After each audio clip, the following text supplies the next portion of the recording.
Hi, this is Samantha with A Walk Down Memory Lane, and I this weekend decided to work on a layout that I'm going to build a little mini album into as well.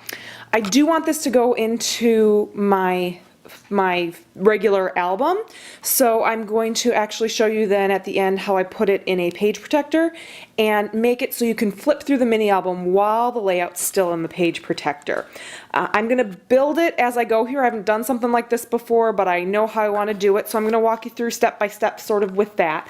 You will see me turn off the camera and come back when I have pieces completed of it, because I don't want to make you sit there and watch me cut every single piece, but I'll give you all the important pieces and you can see me build it. Now the idea for this, I'm going to use some Simple Stories Harvest Lane, and I took a trip to the pumpkin farm with my son and his kindergarten class, and so I want to scrap 2 of the photos from that trip. And my son made this cool A Trip to Pumpkinland book that has step-by-step pictures he drew and what they did at Pumpkinland, and I thought it'd be really fun to save that from his trip.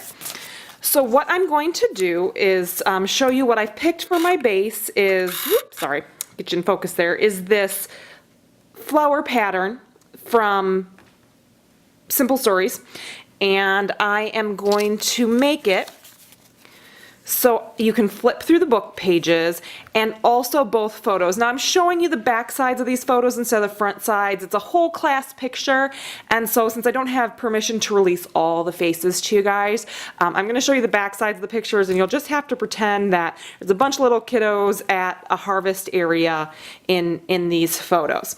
What I'm starting by doing is picking my base, and then I've decided that I'm going to attach the photos in each book page to a piece of pattern paper as well.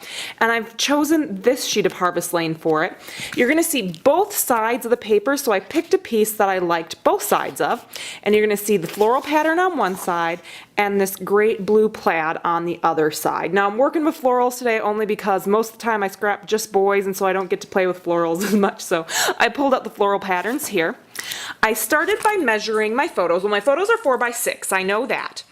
And then my Pumpkinland pages here, these little pumpkins that my son created, are, if I put them on a piece of paper, I wrote my measurements down, they're going to be about 7 1/4 by 5-inch sheets of paper that I need. Now I also want to do, I want to be able to have a little bit of room because I'm going to score it and create a little binding so you can bend over and flip. So I'm actually going to do, if you can see what I wrote down, is 7 3/4 inch by 5-inch pieces, because I'm going to score then at 7 1/4, so I have a little 1/2-inch strip, sort of like a book edge to flip over. So I'm going to go ahead and cut those pieces now, and I'll come back once those are attached, and you can see how I'm going to attach them to my layout piece, then to my big layout base.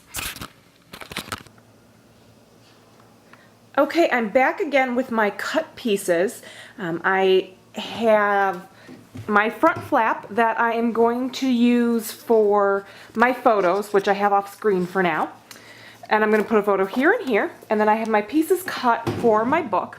What I did is I cut my pieces just slightly larger, like we talked about, than my pumpkin, with a 1/2-inch border here that you can see now I've scored along. And I'm going to use that scored edge. I put some score tape on it to adhere it to my base piece. I've decided that what I'm going to do is build an automatic layer out of the back piece, and this piece will get attached directly to my base part of my layout.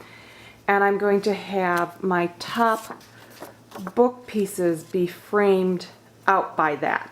So I cut a 1/2-inch larger on the side, so I get a 1/4-inch border on that very base piece than this piece. So this piece, my smaller pieces, were 5 by 7 3/4, and so for this bottom piece I went 5 1/2 by 8 1/4, just so I have a little bit more room to work with here.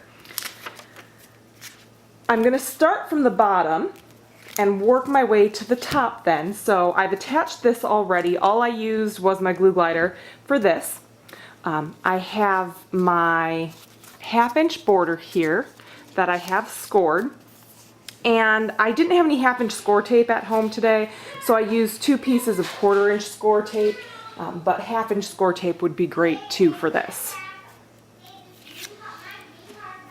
And what I'm going to do is pretend like this is flat instead of scored up, and lay my piece out as I would if it were one big piece without that score mark. And I'm going to get it lined up on here so it can open like a book for me. And like I said, I'm building from the bottom up just to make it easy for assembly. And in case you're not familiar with the score tape, it just comes in a roll. It's a nice sticky double-sided tape. I put it on ahead of time so you don't have to watch me fumble with that. Now for my next piece, I'm just going to line it right up on that border as best I can. And try and get that even as possible. And then I have one more piece here, and all I wanted to show you was I had these, book pieces, what I was adding this book out of, and all I did was slap a little adhesive on it, center it up a bit, and stick it down. So nothing fancy with how I put this book together. I just wanted to see me put one piece down there. And then my photos, like I said, will go. I have two photos, so one's going to go here and one's going to go on the front side. I will have photos where I blur out the faces on the kids so you can see the entire layout, one piece with photos, in case you're interested in seeing it with the photos, and I'll have blurry faces. It's just a little more of a pain to blur it on the video, so we're just going to pretend they're there for now. Alright, now from here I'm going to make my layout, just make it look like a regular layout with a photo and add some decorative pieces. You can see I have some journaling tags set out. This fall line comes with, this Harvest Lane comes with some cool stickers. So I'm going to play around with that, get that built up off screen, and when I come back you can see what the layout looks like put together, and I'm going to show you how I'm going to cut my page protector so this actually fits in the page protector, but you'll still be able to flip through the book and see all the pages. We'll see you in a bit. Okay, so I'm back with what will hopefully be the last step of putting our layout together. I've made my book, I've got my pages in here, and I attached it all and made a layout of it, and I am going to now put it, I've got it in my page protector, and I'm going to make this so my book comes to the outside of my page protector while the rest of my page is underneath.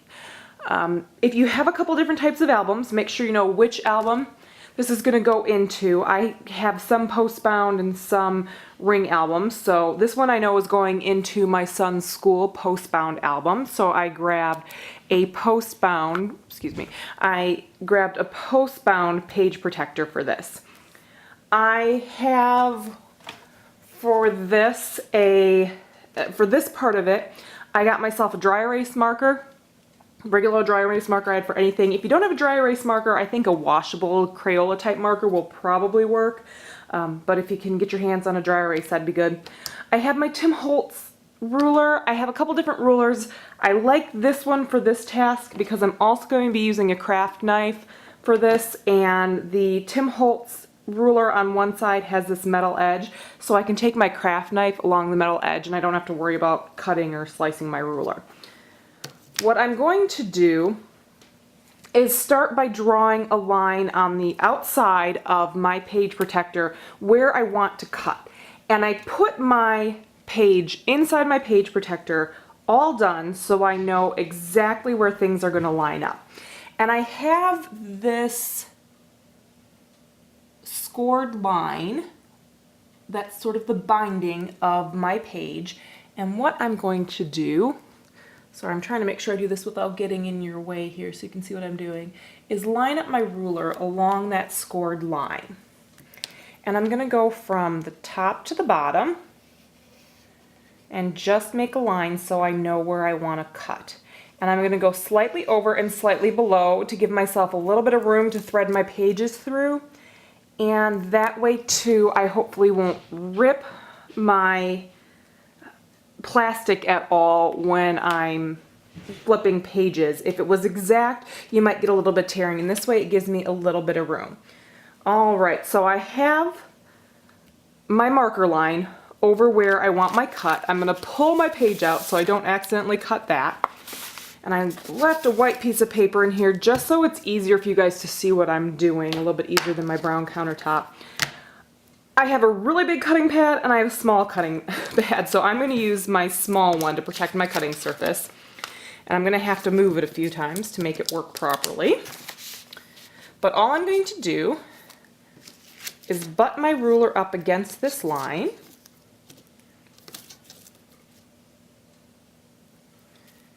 Nice and straight. And I'm going to use my fingertip craft knife. And I'm doing this at a weird angle off screen, so if you don't mind bearing with me, I'm going to tilt this so I can see it a little bit better while I cut this. And I'm just going to cut right down that line that I made with my fingertip craft knife. If you have a nice long cutting pad that fits inside, you won't have to move it like I do, but I don't, so I'm going to have to move it a little bit and do a second round of cutting. Go right on that line. And this is why I used my Tim Holtz one, because I can cut right alongside my ruler for a nice straight edge.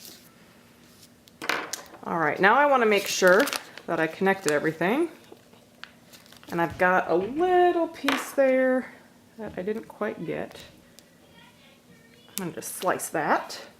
I'm going to get my lid back on my craft knife.